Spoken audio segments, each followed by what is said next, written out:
The high school alumni group chat started pinging in the dead of night. Someone, probably bored and nursing a drink, threw out a prompt. 3 keywords to describe your high school experience. Go. The chat, which had been dormant for years, suddenly saw a name pop up that made my heart skip a beat. It was Camille Sterling, the undisputed prom queen of our graduating class. Vibrant, she wrote, passionate. Then, after a deliberate pause, she added one more, and Nate.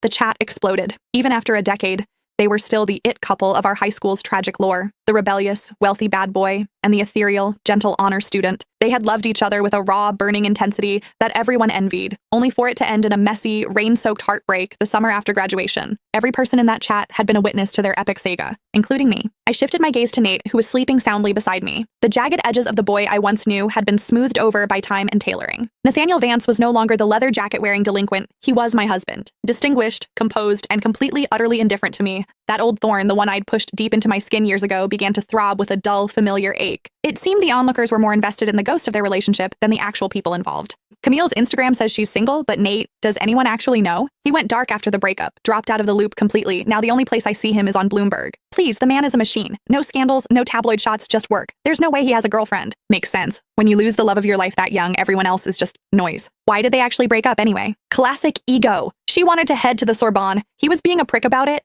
They both leaned into the drama instead of the compromise. Ugh, it's like a second chance romance novel waiting to happen. I'm obsessed. They kept spinning the fantasy, and I kept my mouth shut. I stared at the ceiling, wondering if I was the noise. Was I just the compromise he made when he realized he couldn't have the real thing? I reached over to turn off the lamp, but Nate's phone lit up on the nightstand. Unknown. I'm back, Nate. There was no contact name, but I didn't need one. Only Camille called him Nate with that specific, casual intimacy. He was out cold, his hand resting instinctively over my stomach as it often did in his sleep.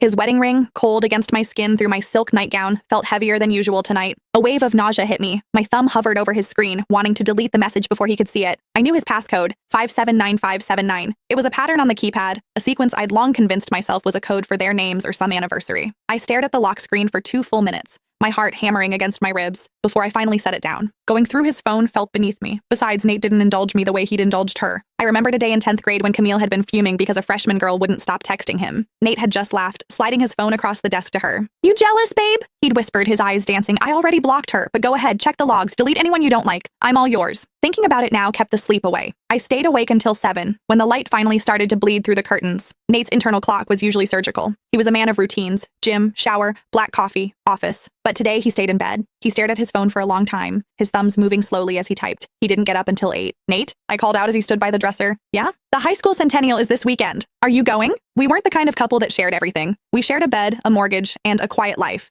Yet I had to find out about the biggest event of the year from a group chat while he slept inches away. He paused, adjusting his cufflinks. "Yeah,